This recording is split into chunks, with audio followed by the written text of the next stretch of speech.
Okay, alright. Update po tayo sa Hotdin for today, guys. Ito yung update natin sa Hotdin, guys, ha? Diba New Year na New Year? Malapit na yung New Year at tapos na yung Christmas. Pinaghandaan nila Alden Richard at saka si Catherine Bernardo yung kanilang bakasyon sa New Year. Pero sa ngayon, guys, kasi nung Christmas kasi nagkaroon lang na konting banding. Tapos, lumipad na rin si Alden papuntang Canada. After naman na lumipad si Alden dun, guys, ay magkasama naman po sila ni Catherine. Kasama niya yung mga pamilya ni Catherine at nakabanding din niya. Si Catherine din nakabanding din niya yung pamilya ni Alden Richard. Kumbaga lang po, guys, is yung vice versa lang sila. Dahil alam naman natin na yung kanilang banding effect ay medyo limit lang sa ngayon dahil ang moment talaga sa ngayon, guys, is yung talaga sa pamilya ba, yung banding ng pamilya talaga yung moment sa ngayon, guys, ng Hotdin. Kaya binibigay nila yun sa kanilang pamilya. Ngayon, guys, dating sa ito yung mga tanong ng mga ibang netizens sa atin kung bakit daw iniwan ni Alden Richard si Catherine sa Pilipinas na kung saan po ay bakit si Alden lang daw yung lumipat sa Canada at hindi daw niya sinama si Catherine. Ito naman tayo, guys. Ito yung tanong ng mga netizens sa atin. Kung willing pa ba si Alden na mapatunayan daw yung katotohanan kay Catherine? Willing pa ba si Alden dyan? Bakit iniwan daw niya si Catherine? Tarong naman natin dito, guys, kung iniwan naman niya si Catherine, ay hindi ibig sabihin na iniwan niya na talaga. May pinuntahan ng si Alden dun dahil kailangan kasi na magbakasyon din siya dun sa Canada. Then may mga maghanap pamilya din si Alden dun. Kaya hindi naman natin pwedeng pabawalan si Alden na magbakasyon dun dahil kailangan din siya ng iba niyang pamilya. Kaya din po sa ating, guys, kung iisipin natin, marapatin natin ba na kung halimbawa ikaw din ay mapamilya sa ibang bansa, siyempre puntahan mo din dahil yan po ay may mapanahon at may mga oras ka din. Panahon kasi yung bakasyon niya yan, guys, kundi panahon sa pamilya ba? Yan yung palagi natin tatandaan dito na ang pagkakaroon ng bakasyon ay hindi lamang po limitado. Kaya isipin natin doon, guys, kasi ang New Year naman po ay silang dalawa naman yung magbabakasyon dahil siyempre namimiss doon sa Catherine si Alden Richard Kaya yun nga, yan dito sa ating legit na sources. Imagine ito, guys, si Mami Min po ang nagsabi kay Alden Richard na magbakasyon sila ni Catherine sa ibang bansa sa New Year para makabanding ba nila or makilala talaga yung isa't isa sa kanila. Yung mga nabay natin dito, guys, parang gumagaba is sarap sa pakiramdam ba na sabihan ka ng mami ng girlfriend mo, di ba? Kahit sino dito, guys, pag sabihan ka ng mami ng girlfriend mo na yung parang ipinapaubayan niya na yung anak niya sa'yo.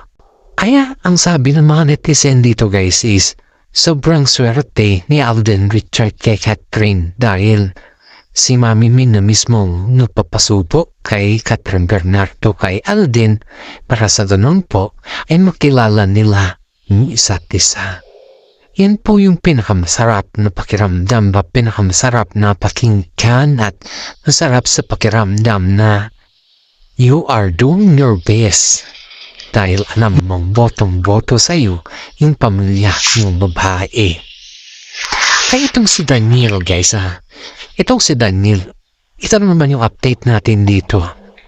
Itong si Daniel, ang tagal daw nang hinintay si Catherine dun sa gate ng bahay nila, dun sa gate sa entrance gate kasi may mga security dito, guys, dun sa bahay nila at may pantata si Daniel doon na kung nakita daw nila si Daniel, itatawag daw muna nila kila Mami Min or si Catherine para sa ganun po ay malaman nila na nandun si Daniel Padilla.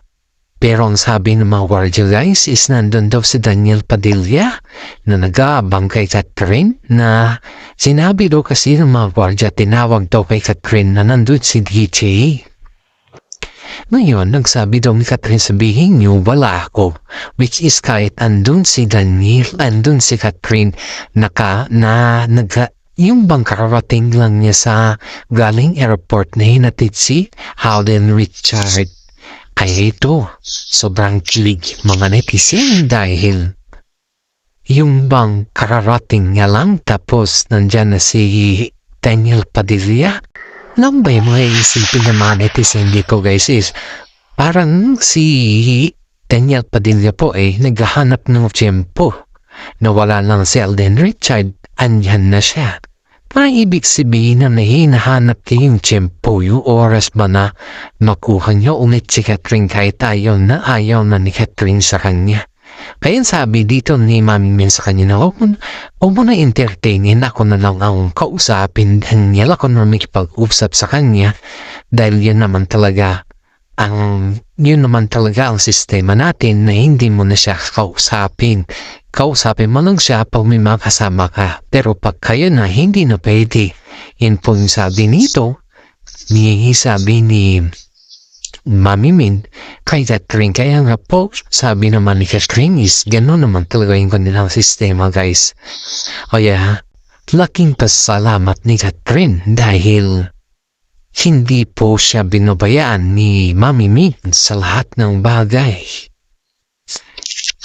Nung sinabi ni Mami Min na gano'n guys ay may tinawag ata nung kwartya ko bakit daw nandun si Daniel sa guardhouse. Tapos ang sabi daw ni Daniel ay may ibibigay lang daw siya kay Catherine. Masabi naman na may ibang netizen dito guys na bakit kailangan pa siyang magregalo ba or magpakita. Ang sakit na nang ginawa niya. Anong intention niya? Na para sirain na naman ang kat din na tambalan kasi si Daniel guys ang sinasabi niya sa kanyang mga interview, love my family first, love the environment, or love something like that. Wala mo nang pag-ibig ngayon kasi focus sa trabaho. See? Yan ba yung nagpo-focus sa trabaho?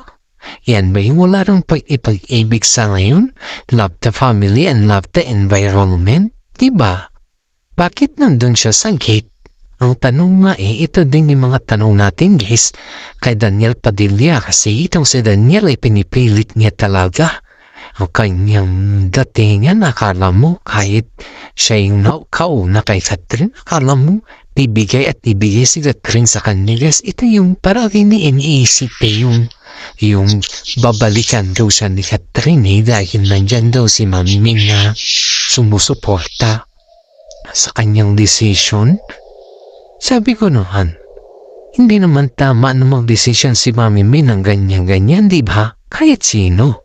Anak niya pero hindi siya yung tao na mag-decision na kung ganyan ng na-sistema ni Daniel Padilla. At never siyang nag-decision na about sa mga ganyan. Kaya itong si Daniel minsan gumagawa din ng kwento. Dahil ang niya kasi na hindi na pabor ang pamilya nila Catherine sa kanya. Dahil ang dami niya na kasing ginawang kampihan guys. Sobra. Dami niyang ginawang kamalian. Kaya nga po laking gulat ng mga netizen kung bakit nandiyan pa rin si Daniel na kung ba is nandiyan pa rin siya na umaaligid kay Catherine, ayaw na sa kanya. Hindi pa natin alam guys kung anong magiging reaction ni Alden Richard dito kasi kakahatid lang po ni Catherine sa kanya at hindi pa natin alam. Baka siguro kaya ng dating reaction ni Alden Richard. Pero iba na ngayon guys, iba na yung sistema nila. Ang sistema kasi na ginagawa nila sa ngayon guys is parang itong si Daniel ay gumagawa ng sarili niyang sistema. Samantala itong si Catherine naman guys is nagpa-focus kay Alden Richard kasi alam niya na Ang pangalan nila ni Alden Richards sa ngayon ay sobrang trending at sikat at ang ganda ng kanilang banding guys.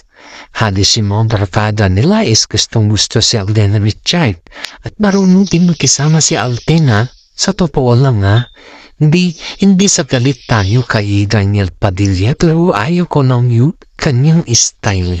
Style ba na yung alam mo yung kakainisan ka ng tao, yung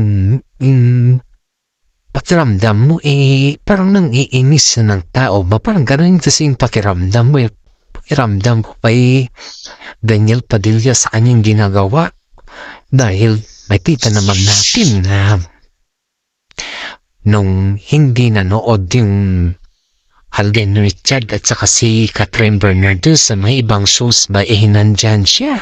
Siya naman yung nagpasikat.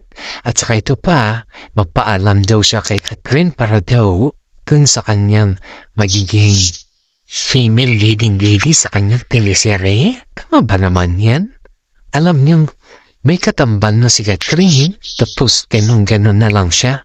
Kaya itong si Alden guys is di hamak na kukuhan kami dito. Kumbaga is very approaching kami kay Alden dahil nakikita namin talaga yung tuwan ba yung totoong pagmamahal niya kay Catherine, not like Daniel Padilla na hanggang lang sa kamera, salita, pero yung pag wala na yung kamera, iba na yung ugali niya.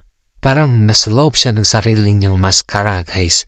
Yan yung palagi namin napapaisip ka ba na totoo pa ba yung mga pinagkagawa ni Daniel Padilla? Parang karoon ka ba guys? Kaya hintayin po natin guys yung reaction ni Alden Richards dito kasi hindi pa niya alam na nandun si Daniel Padilla at hanggang dito na lang po ang ating updates.